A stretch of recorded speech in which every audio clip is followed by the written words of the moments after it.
চাইলেই সেটিকে নিষ্ক্রিয় বা মোবাইল থেকে ডিলিট করে দিতে পারবেন। মন্ত্রী জানান, যে কোনো রকম প্রতারণামূলক কার্যকলাপ থেকে দেশের নাগরিকদের রক্ষা করার উদ্দেশ্যে নরেন্দ্র মোদী সরকার এই সুবিধা প্রদান করেছে। संचार साथी पोर्टल की हमने शुरुआत की थी 2023 में और संचार साथी ऐप का प्रयोग हमने 2025 में शुरुआत किया। संचार साथी एक ऐसा ऐप है जिसके आधार पर जन भागीदारी के आधार आज देश की एक एक जनता नागरिक अपने आप को सुरक्षित रख सकता है फ्रॉड से, स्टोलन मोबाइल से, अपने स्टोलन मोबाइल को रिकॉर्ड कर सकता है, रिपोर्ट कर सकता है।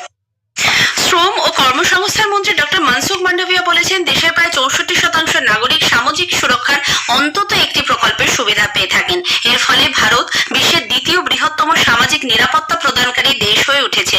নতুন দিল্লিতে আজ ইন্ডিয়া এজ সম্মেলনে তিনি আন্তর্জাতিক ক্ষেত্রের প্রতিযোগিতায় টিকে থাকার জন্য শ্রম আইনের রূপান্তরের ওপর জোর দেন। এক্ষেত্রে দেশে চালু হওয়া নতুন শ্রম কোডের কথাও উল্লেখ করেন তিনি। বিরোধী দলনেতা শুভেন্দু অধিকারীর নেতৃত্বে উত্তর কলকাতায় বিজেপির মিছিলে কলকাতা হাইকোর্ট শর্ত সাপেক্ষে অনুমতি দিয়েছে। বিচারপতি শুভ্রা ঘোষ জানিয়েছেন, আগামী 6 ডিসেম্বর শনিবার সিমলা স্ট্রিটে বিবেকানন্দর বাড়ি থেকে শ্যামবাজার পর্যন্ত মিছিল যাবে। এরপর সভা হবে ভূপেন বোস অ্যাভিনিউতে।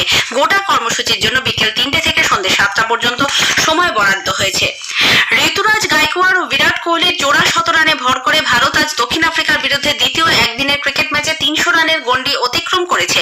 শহীদ বীরনারায়ণ সিং আন্তর্জাতিক ক্রিকেট স্টেডিয়ামে আজ দক্ষিণ আফ্রিকা টসে জিতে ভারতকে প্রথমে ব্যাট করতে পাঠায়।